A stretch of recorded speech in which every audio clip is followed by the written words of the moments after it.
Boa tarde a todos. É um prazer, mais uma vez, estar aqui para comentar algumas coisas a respeito do sarampo.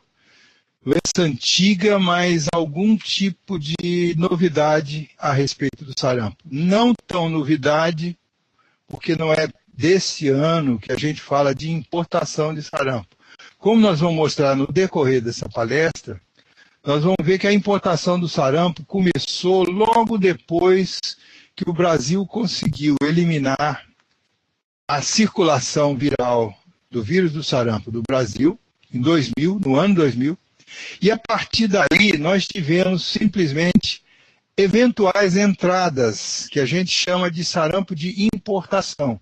Sarampo que vem de outros países, como países até bem adiantados, vem do Japão, da Alemanha, dos Estados Unidos, da França, de alguns lugares do mundo e, claro, a maioria deles através de avião. Mas não impede que a gente possa ter sarampo por outros meios de chegada, como navios, carro, o tamanho que a gente tem no país, nós vamos ver também no decorrer dessa conversa, que são várias possibilidades de entrada, mas muitas possibilidades de entrada. As mais importantes, a gente sabe, são portos grandes e aeroportos grandes. Nós vamos começar, então, mostrando muito rapidamente, para quem não está acostumado, saber, por exemplo, que sarampo não é uma bobaginha e não é uma doencinha de criança. Sarampo é um sarampo mesmo, e quanto mais reduzida a capacidade de defesa de uma pessoa, ele pode ser mais grave. Ele vem com febre, um exantema, que é aquela pintura na pele maculopapular, de forma irregular, acentuadas, as manchas são acentuadas, uma queda muito grande do estado geral, tosse, conjuntivite, coriza e fotofobia. Aqui nessa foto, por exemplo, nós estamos vendo uma conjuntivite viral típica, que é o início do sarampo. E para quem vê detalhe, por exemplo, aqui tem um bigodinho nesse cidadão, não é uma criança, é um garoto de 14 anos, já na adolescência, cuja mãe me disse de maneira assim muito simples: eu não sabia que menino grande devia ter tomado vacina, e só vacinei os menores. Era uma família de uns 5 ou 6 filhos, e esse aqui chegou arriado no isolamento do hospital infantil e ficou na cadeira de entrada, ele não queria nem andar mais depois. E teve um sarampo muito violento, e os outros irmãos vacinados não tiveram. Essa é uma carinha típica de sarampo, em que a gente vê a conjuntivite, lacrimejamento, ocorre também tosse, mal-estar muito intenso, e na boca a gente tem um sinal, a partir do segundo, terceiro dia de febre, aparece esse sinal de Koplik, que é um pontilhado esbranquiçado sobre uma área bem vermelha, mais ou menos na região dos molares, na bochecha, mas na região dos molares. Isso é um sinal que a gente chama patognomônico, ou seja, típico do sarampo e só do sarampo. Outras doenças não têm a mesma coisa, e o sarampo tem classicamente esse sinal. Claro que algumas pessoas têm um sarampo sem o Koplik, mas a grande maioria tinha Koplik. Ele faz, naturalmente, diagnóstico diferencial com dengue, exantema súbito, escarlatina, rubéola, o eritema infeccioso, que é causado pelo parvovírus humano B19, e enteroviroses, vários tipos de viroses que habitam o intestino e, eventualmente, algumas delas podem fazer também um exantema de pele. Então, nem tudo que faz exantema é sarampo. Hoje, muita gente está acostumada com dengue, sabendo que dengue também causa exantema. Escarlatina, não sei se todo mundo está habituado e conhece, mas aí já é uma infecção bacteriana causada por estreptococo, que também faz uma erupção de pele. Eritema infeccioso, pouca gente conhece porque ele aparece eventualmente numa forma de surtos. Em 2012, aqui no estado, nós tivemos um surto grande de eritema infeccioso, que nós conseguimos documentar na Secretaria de Saúde. Bom, a sorologia hoje confirma o diagnóstico de sarampo. Há anos atrás era feito diagnóstico exclusivamente clínico, porque ninguém tinha sorologia. Então todo mundo tinha que aprender realmente a manifestação clínica, o exantema, e, claro, ele estava sempre relacionado a surtos ou epidemias. Sarampo nunca vem sozinho. Em geral, vem em bando. Como patogênese importante do sarampo, a gente sabe que ele faz uma extensa invasão por vírus.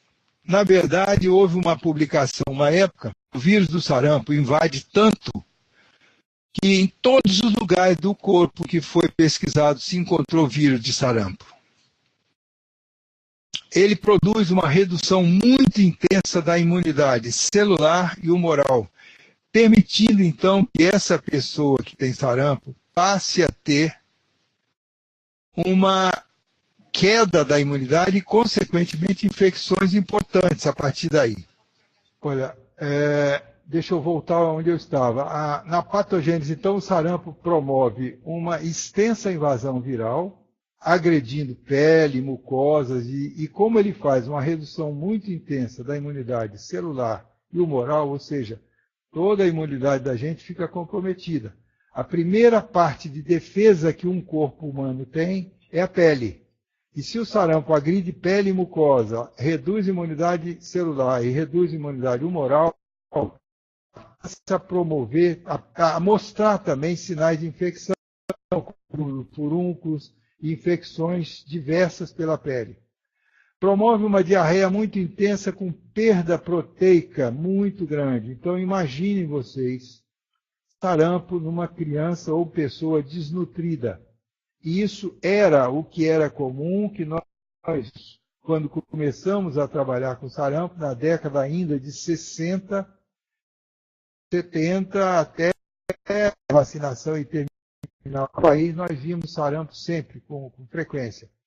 E, claro, quando vimos em criança desprotegida, ele era trágico, a mortalidade era muito alta.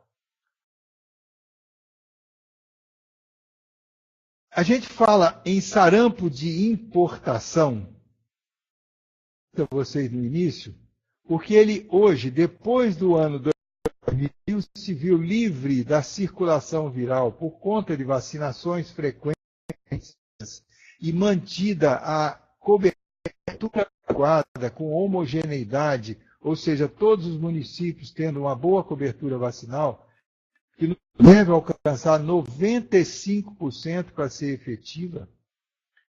Quando se conseguiu, então, eliminar o sarampo no ano 2000, e recebeu, inclusive, esse certificado internacional de não ter mais o sarampo, nós começamos a ter, a partir daí, casos de sarampo importados, que, como nós estamos vendo aqui, entra de navio, entra de avião, de forma de ônibus, de carro. Eu tive a curiosidade de contar na época quantos portos nós temos no país. Rio de Janeiro, São Paulo, Paraná, Bahia e o Nordeste todo com portos grandes. Juntando os portos todos, dá mais de 3.000 portos no país.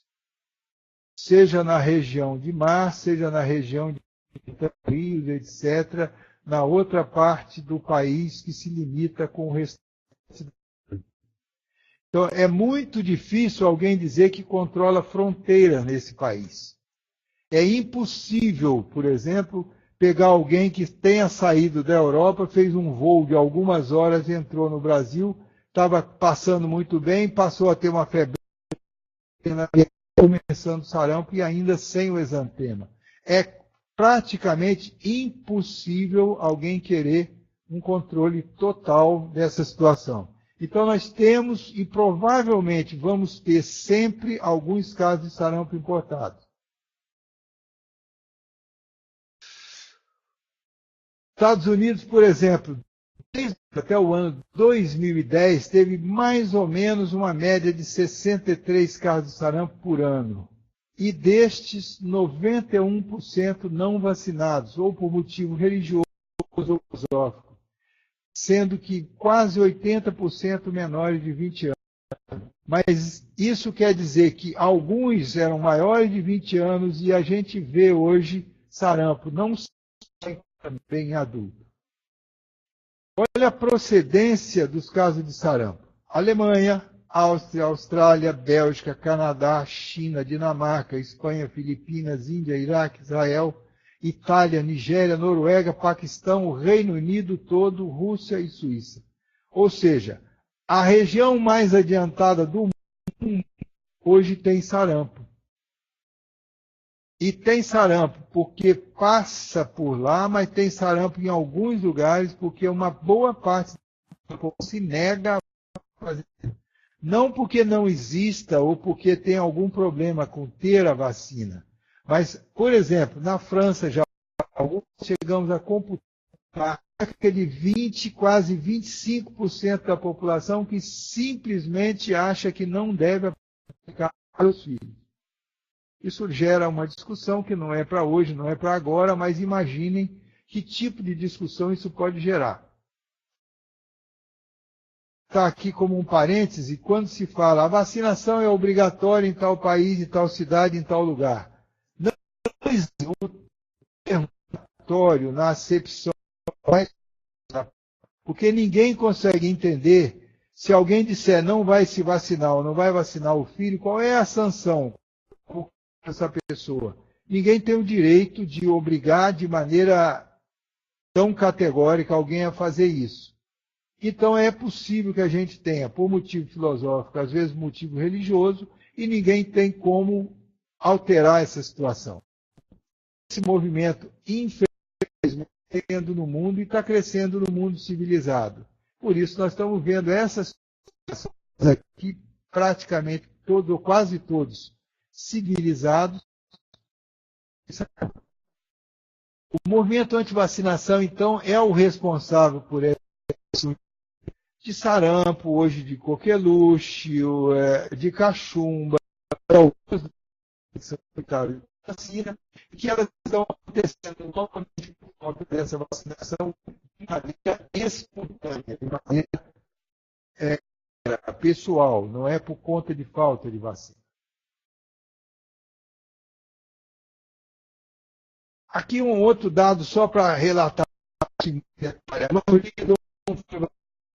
entre 2016 e 2017, portanto nós estamos bastante atualizados, onde ocorreram 881 casos entre o ano 2016 e o ano 2017, a grande maioria foi vacinada pelo mesmo motivo daquele que veio nos Estados Unidos, motivo religioso, motivo filosófico, e aqui um tinha menos de 20 anos, quer dizer, uma boa parte é criança, mas uma boa parte também é. Esse autismo que eu trago toda vez que eu tenho oportunidade, porque, na verdade, isso aqui, para usar um pouco bem atualizado, é uma baita fake news. Um médico fez um trabalho e publicou, inclusive no Lancet, na Inglaterra, relacionando a vacina de sarampo com autismo. Isso ficou claramente comprovado que é falso. O método de trabalho ficado depois de algum tempo, mas a notícia falsa correu o mundo e até hoje a gente ouve algumas pessoas dizendo eu não dou essa vacina porque ela pode causar autismo. Ninguém conseguiu realmente provar isso e se provou, não foi falso. De falsidade para ganhar uma notoriedade. Ganhou realmente a notoriedade por falsidade. Então, aqui mostrando que da Europa também são esses países os mesmos, que já existia há mais tempo. A Espanha, a França, a Itália, a Romênia e Suécia. Então, a grande maioria, países bem orientados, bem civilizados, a circulação de sarampo. E, claro, com isso, exportação deles para nós. Hoje, o Ministério lançou esse alerta atual no final do ano de 2017, através do documento escrito, o Ministério da Saúde estava relatando e pedindo a providência de todas de saúde do país inteiro, especialmente vizinha da Venezuela. O estado de Roraima, por exemplo, recebe um grande fluxo migratório da Venezuela e, evidentemente, com sarampo atualmente, com outras formas de doença e outros tipos de problemas sociais, de desnutrição, de todas as possibilidades que um país como a Venezuela está vivendo agora, um país com o problema que ela está vivendo. Então, há um grande fluxo migratório e, obviamente, que ninguém migra do seu país, sai correndo pelas estradas de brincadeira. Vieram é porque tem realmente um grande país deles e vieram de maneira, do jeito que podem, da maneira que tem condição, e a gente sabe que vem ocorrendo uma quantidade grande de sarampo também.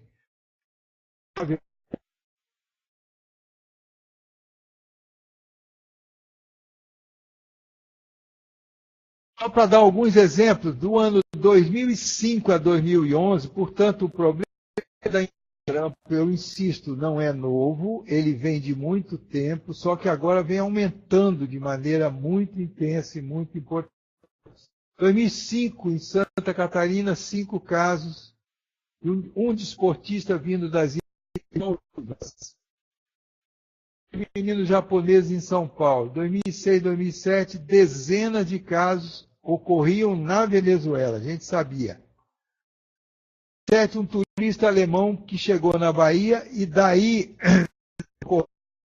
7 casos de multiplicação, tipo D4, em 4 municípios em torno de Salvador. Em 2010, 3 casos de turistas. Em 2010, ainda no Rio Grande do Sul, 8 casos. Esse vieram da África do Sul. Alguns entrando pela gente diretamente para o Brasil. Outubro de 2010, em João Pessoa, chegaram 61 casos, ocorreram 61 casos, de casos vindo da África do Sul.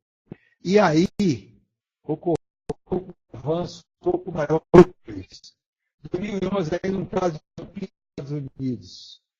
2 crianças francesas que chegaram no Rio de Janeiro, depois outras crianças que chegaram no Rio de Janeiro e adoeceram, vindo da França.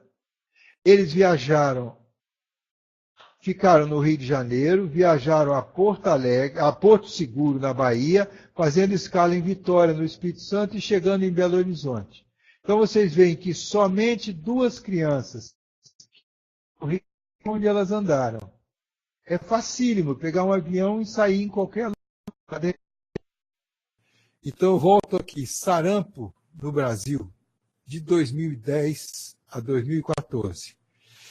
Nós tivemos nesse período 796 casos. Aí ocorreu uma importação que foi grande, com um resultado um pouco mais intenso e muito desagradável.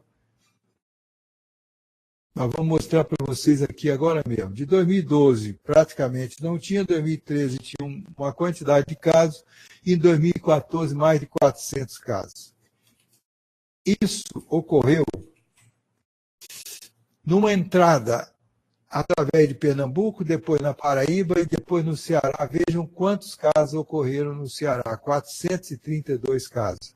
Aqui houve uma discussão tanto séria quanto constrangedora, numa reunião no Ministério da Saúde. Nós sabemos que no ano 2000 o Brasil parou a circulação do vírus, recebeu um certificado da Organização Mundial de Saúde, que, obviamente, com a seriedade que tem a Organização Mundial de Saúde, ela só confere um resultado desse a quem tem e mantém a circulação zerada, ou seja, não há mais circulação do vírus. Aqui ocorreu que no Ceará, entre Pernambuco e Ceará, nós tivemos 796, quase 800 casos de sarampo, claramente circulando nesses estados, Pernambuco, Paraíba, Ceará. Os casos estavam circulando e circularam quase que durante um ano inteiro. A discussão ficou muito azeda, muito séria, porque o Brasil tem e quer manter esse certificado de que não circula o vírus do sarampo. foram descobrir de maneira clara, bem objetivo, foram descobrir que aquilo que se dizia que tinha uma boa cobertura vacinal no estado do Ceará não era boa cobertura, na verdade. E sarampo não perdoa. Não adianta brincar de dizer que tem uma boa cobertura no papel. Se não tem na prática, ele passa, ele atravessa, ele fura a cerca e passa. E aconteceu exatamente isso. E que quem lida com vigilância epidemiológica, lida com essas doenças, que saiba, precisa realmente ter 95% de cobertura vacinal mantida para que o sarampo não volte. Porque até hoje, mais de 500 anos de sarampo nesse país, está mais do que provado que ele é uma doença muito transmissível, séria, importante, e que não aceita muito a brincadeira, e não aceita a falsidade, de se achar que eu tenho uma cobertura vacinal porque está escrito no papel que alguém colocou. E, na verdade, se não tem cobertura real, ele pode atravessar e voltar outra vez. Isso é o fato mais concreto, mais objetivo que a gente tem agora para passar para vocês. O grande problema do país é que a gente tenha e mantenha uma vacinação com cobertura adequada, mas em todos os municípios. Não adiantaria eu ter a cobertura em alguns municípios e não ter em vários, porque lá vai acontecer e pode acontecer a entrada do sarampo, desde que tenha um contato dessa ordem. Hoje, quando se fala em sarampo no Brasil, nós pensamos sempre em importação. Então, uma das coisas que passa quando a gente tece agora esses comentários finais é o seguinte: há um caso suspeito, avalia se teve uma viagem ao exterior, se teve algum contato com algum estrangeiro, ou alguém com algo conhecido ou parecido na região de onde se notificou um caso suspeito de sarampo. A orientação sempre é de fazer o bloqueio vacinal, ou seja, vacinar numa região onde tem entrada. Os aeroportos e os portos, então, são locais objetivos para se fazer isso. Posto de fronteira onde você pode fazer isso. Hoje seria adequado, por exemplo, cobrir o estado de Roraima, ajudando a quem está entrando a não adoecer, ajudando a quem está lá a não adoecer e, claro, dando apoio e acolhida e tratando os casos que vierem, que chegarem ao Brasil. Avaliação criteriosa das coberturas e homogeneidade nos estados e municípios. Isso é obrigatório. Reforço de orientação e treinamento de pessoal técnico. Aqui eu faço mais um parêntese. E, é claro, tenho que lembrar da minha idade, do meu tempo vivendo com sarampo. Eu lido com sarampo desde 1967. Até hoje, sou apaixonado pelo tema e a gente tem que falar o seguinte: muita gente, por não ter vivido o tempo de sarampo, não o conhece. E não é que tenha critério de culpa para isso. Não conhece porque não vivenciou. Então, tem muita gente, inclusive da área de saúde, que nunca viu um caso de sarampo. E não tem culpa de nunca ter visto. Se passou um tempo próximo desse ano, 2000, até agora, e nunca viveu isso, vai aprender quando aparecer, vai buscar, evidentemente, buscar orientação, mas lembrar que ele pode existir, que ele pode entrar, não convidado no país, mas pode entrar sim. Então, essa orientação à população, aos estrangeiros, para que façam a vacina, isso a gente vê que não tem muita ressonância. Você dizer a um estrangeiro que está firme no propósito de não vacinar os filhos, a menos que o país fizesse uma truculência e dizendo: você não entra no Brasil se não foi vacinado. Alguns países fazem isso e a gente sabe. Quando você vai trabalhar ou estudar mais de um ano nos Estados Unidos, ou você está bem vacinado ou eles te botam de volta. O Brasil não faz isso. Bom, busca ativa, quando a gente fala, é quando aparece algum caso suspeito, é a intensificação da vigilância epidemiológica, buscando ativamente a possibilidade de casos suspeitos ou confirmados, especialmente em algumas áreas que sejam críticas. Eu aqui quero me colocar à disposição de vocês, não só agora, mas depois, em algum momento, de alguma outra forma.